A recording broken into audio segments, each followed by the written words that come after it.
4 चीज़ें वालिदैन को अपने बच्चों के साथ कभी शेयर नहीं करनी चाहिए। औलाद अल्लाह की तरफ से एक नेमत है और ये वालिदैन की जिम्मेदारी है कि वो बच्चों की तरबियत में दानिशमंदी और हिकमत से काम लें।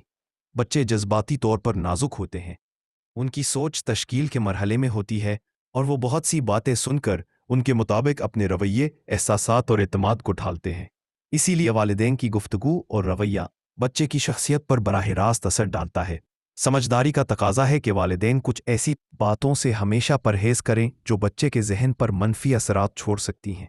यहाँ 4 ऐसी चीज़ें बयान की जा रही हैं जो वालिदैन को अपने बच्चों के साथ अभी शेयर नहीं करनी चाहिए। नंबर 1, अपनी इज़्दवाजी या ख़ानदानी लड़ाइयाँ। बच्चे घर के माहौल को बहुत गहराई से महसूस करते हैं और वो वालिदैन को अपना सबसे महफूज सहारा समझते हैं।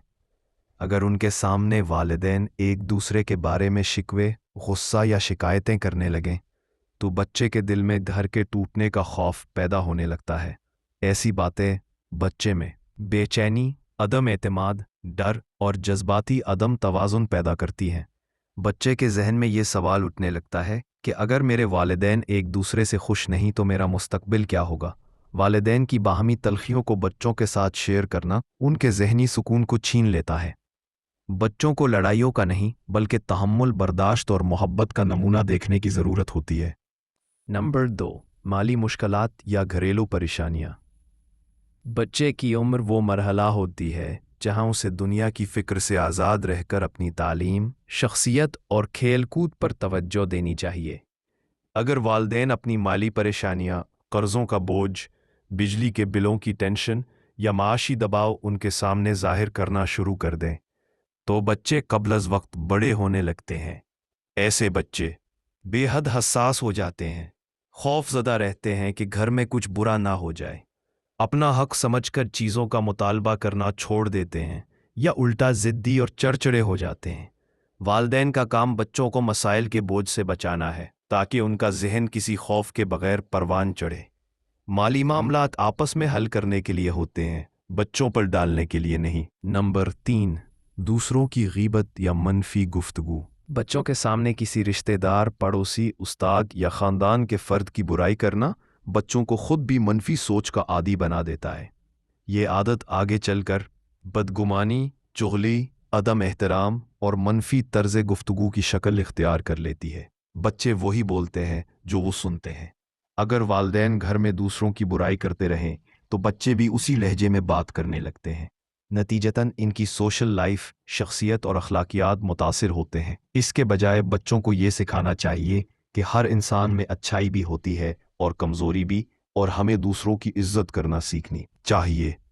नंबर 4, अपने खौफ, कमज़ोरियाँ या नाकामियाँ। बच्चे अपने वालिदैन को हीरो समझते हैं। अगर वालिदैन हर वक्त अपनी नाकामियों, बेबसी, डर या कमज़ोरियों का इजहार करते रहें तो बच्चे अपने अंदर भी अदम एतमाद पैदा कर लेते हैं। मिसाल के तौर पर, मैं कुछ नहीं कर सकता, मेरी ज़िंदगी बर्बाद हो गई, मुझे हर बात से डर लगता है। ऐसे जुमले सुनकर बच्चा खुद को गैर महफूज महसूस करता है और उसमें एतमाद की कमी पैदा होती है। वो समझता है कि अगर मेरे वालिदैन ही मजबूत नहीं तो मैं किस पर भरोसा करूं। वालिदैन इंसान हैं, इनके मसाइल होना फितरी है, लेकिन इन जज्बात को बच्चों के सामने बार बार बयान करना बच्चे के जहनी इर्तिका के लिए ख़तरनाक साबित हो सकता है। आखिर में सब वालिदैन के लिए एक छोटा सा पैगाम: बच्चे फूल की तरह नाजुक होते हैं। अगर उन्हें मोहब्बत, एतमाद, तहफ़्फ़ुज़ और मस्बत माहौल दिया जाए तो वो इंतहाई खूबसूरती से खिलते हैं। वालिदैन का हर लफ्ज़ उनके जहन पर नक्श छोड़ता है, इसलिए गुफ्तगू, रद्द अमल और जज्बात के इजहार में हिकमत ज़रूरी है। मिसाली वालिदैन वो हैं जो बच्चों को मसाइल से बचाते हैं, उन्हें मस्बत माहौल देते हैं और उनमें एतमाद, इखलाक और हिम्मत पैदा करते हैं। याद रखें, बच्चे हमारे अल्फाज नहीं भूलते, वो हमारे रवैये बनकर उनकी शख्सियत में जगह बना लेते हैं। मज़ीद नई वीडियो देखने के लिए चैनल को सब्सक्राइब और वीडियो को शेयर ज़रूर करें। शुक्रिया।